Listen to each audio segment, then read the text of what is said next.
మంచిర్యాల జిల్లా మందమరి పట్టణంలోని పంచముఖి ఆలయంలో హనుమాన్ జయంతిని పురస్కరించుకుని పంచకుండాత్మక పంచముఖి హనుమాన్ కవచ హవనాన్ని ఏర్పాటు చేయడం జరిగిందని ఆలయ అర్చకులు కృష్ణ చైతన్య ఆచార్యులు వారు మాట్లాడుతూ కవచ హవన కార్యక్రమంలో విశేష సంఖ్యలో భక్తులు పాల్గొన్నారని వారందరూ కూడా సుభిక్షంగా ఉండాలని ఆంజనేయ స్వామి వారి పరిపూర్ణ అనుగ్రహం అందరిపై ఉండాలని ప్రార్థించారు.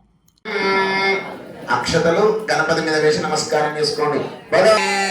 ఇప్పుడు పూజ చేసినటువంటి అక్షతలు తీసుకొని అపోకా ఖర్జూర పండు దగ్గర అక్షతలు తీసుకొని కళ్ళగద్దుకొని మీరు తల మీద వేసుకొని శతమానం భవతి శతాని పురుషేంద్రియాయుష్యేంద్రియే ప్రతిష్టతి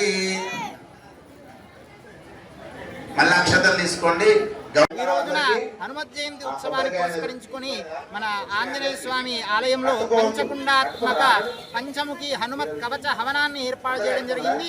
ఆ యొక్క హవన కార్యక్రమంలో విశేష సంఖ్యలో భక్తులు పాల్గొంటున్నారు. వారందరికీ కూడా ఆ ఆంజనేయ స్వామి యొక్క పరిపూర్ణమైనటువంటి అనుగ్రహం ఉండాలని చెప్పి వారందరినీ కూడా ఆశీర్వదిస్తూ ఈ రోజు హనుమత్ జయంతి ఉత్సవాన్ని పురస్కరించుకొని మన ఆలయంలో వచ్చినటువంటి భక్తులందరికీ కూడా అన్నప్రసాదాన్ని కూడా ఏర్పాటు చేయడం జరిగింది. ఈ యొక్క ఆంజనేయ స్వామి యొక్క అనుగ్రహం చేత మన ప్రాంతంలోనే కాక భారతదేశంలో ఉండే భక్తులందరూ కూడా సుభిక్షంగా ఉండాలని స్వామి వారికి ప్రత్యేకంగా పూజలు చేసి లోకా సమస్త అని చెప్పి అందరినీ కూడా సంతోషాలతో ఉండాలని చెప్పి కోరుకోవడం జరిగింది. అందరికీ మరొకసారి హనుమత్ జయంతి శుభాకాంక్షలు తెలియజేస్తూ జై శ్రీరామ్.